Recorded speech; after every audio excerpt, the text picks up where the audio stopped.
What's up guys and welcome back to this channel. Jomak here, your resident video editor and motion graphics designer.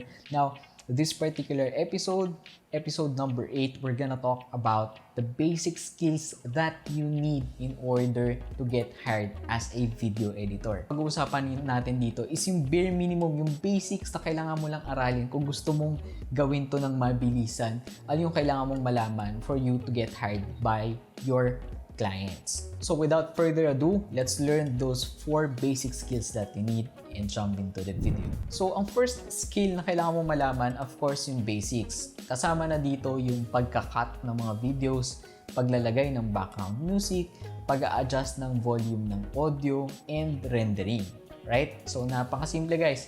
Itong mga to, if you want to learn this, you can just use yung Learn tab ng Adobe Premiere Pro, and I'm telling you, in a matter of maybe 1 whole day, kaya mo na itong gawin. So let's jump into number 2. Okay, so tip number 2, you need to learn how to use the grid lines or the framing. Ay, ibig sabihin dito guys, not only yung rule of thirds na kailangan nasa center lagi yung subject, both vertically and horizontally. Ako, guilty ako dito, promise. Hindi ko to ginagawa ng madalas for my videos, but for my clients' videos, I always make sure to follow those rule of thirds. Susunod ko na dito is knowing how to use the title safe. Basically, yung title safe lang guys, ang ginagawa lang nito is that it makes sure that whatever texts or assets you are putting dun sa video is wala dun sa mismong parang pinakagilid ng mga videos.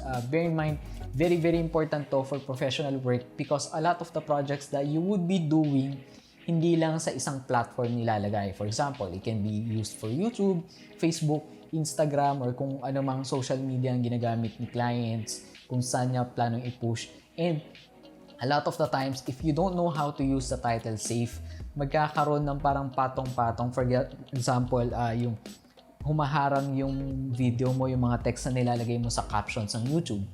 Or pwede rin kung Facebook ad siya or Instagram ad, natatakpan yung parang pinaka-title mo nung parang mga parang smiley, yung mga pinagpipilian mong pindutan for Facebook or Instagram. So it's very important to know how to use title safe aside from the grid. Okay, idagdag na rin natin dito quickly is yung feature na you can snap yung parang mga text into the grid lines. Ang ibig lang sabihin dito, knowing how to use properly yung grid or guides, it will enable you na parang mas sentro, mas aligned yung mga texts na ilalagay or ipapalagay sa'yo ni client. Pag alam mo to, mami-minimize mo yung turnover or balikan ng mga projects na pinapaulit sa'yo. And of course, may impress din si client sa'yo kasi mas pulido tignan yung mga edits mo if you know how to use this. Okay, simple lang, di ba? Let's go to number 3. So for the third one, it's actually a very touchy subject kasi napaka-subjective na tong skill na to.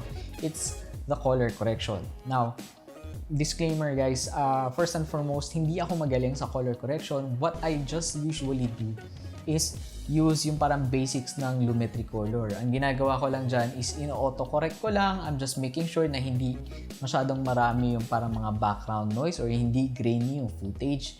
Tapos, nilalagyan ko ng konting tint lang para gumanda yung skin tones ng subjects. Now, it may be not as obvious pagka nag-edit ako using my YouTube videos kasi I'm just using a inexpensive camera. Tapos, hindi ko masyadong kinakarir yung pag-edit. Pero, siguro one of these days, magpapaalam ako sa client ko na ipakita yung mga clips na nakuha namin. Kasi mas obvious to if you're using this professionally and kumbaga parang high detail or high dynamic range yung mga pinang-shoot ng video na i-edit mo. Basically, ang gusto ko lang sabihin dito, you don't need to be an expert. Hindi mo naman kailangan pa-complicated ng masyadong aralin. As long as alam mong i-manipulate yung parang basic color corrections ng Lumetri color tab dun sa Premiere Pro, you're good to go. Okay, so fourth skill na kailangan mong gawin is you have to know how to use the mogarts or yung mga lower thirds, mga motion graphic templates. Ibig ko lang sabihin dito guys, you can't expect a client to hire you if what you're using as text dun sa video is yung parang text type tool lang na ginagawa. You have to use the motion graphic templates o yung mga mogarts na tinatawag para mas maging professional looking yung videos mo. And huwag kang mag-alala kung sa tingin mo kailangan mo itong bayaran. Ang dami kasing free naman nito sa internet na pwede mong i-download Aside from that, you can also use yung default ng Adobe Premiere Pro. Pero personally, I don't recommend it that much kasi hindi sila ganun kaganda. You're better off finding free Mogarts sa YouTube. I'm sure marami kang makikita. You just have to search it, guys. So guys, tip number 5 or skill number 5, and this is a bonus skill na lang. You have to master your aspect ratios. Ang ibig lang sabihin dito, I'm sure that a lot of your mga projects, probably around mga 80 to 90% will be parang ganito.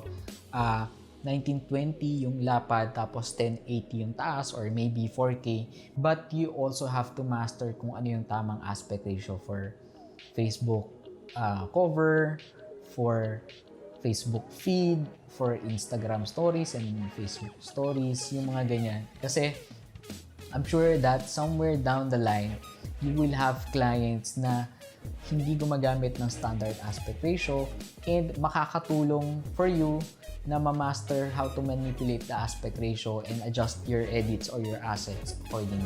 So just a quick recap, guys. One is the basic cutting, editing, layout ng audio. Of course, transitions, andyan na yung mga libreng transitions, yung mga drop-in na transitions. Number 2 is using yung framing and yung grids, title safe, yung mga guides. Third is basic color correction lang. Okay, hindi color grading, guys, just color correction. And fourth is the use of the motion graphics or yung mga lower thirds. Tapos ang bonus tip ko sa inyo, master your aspect ratio. Well, that's it for this episode, guys. I hope na marami kayong natutunan. If you like this video, smash the like button and don't forget to subscribe. Kung hindi mo naman nagustuhan, okay lang. You just have to tell me kung ano yung kailangan natin baguhin or kung ano yung mga gusto mong pag-usapan on the future episodes, and feel free to hit the dislike button twice. Again, Jomak here. Thank you for watching, guys. Peace out.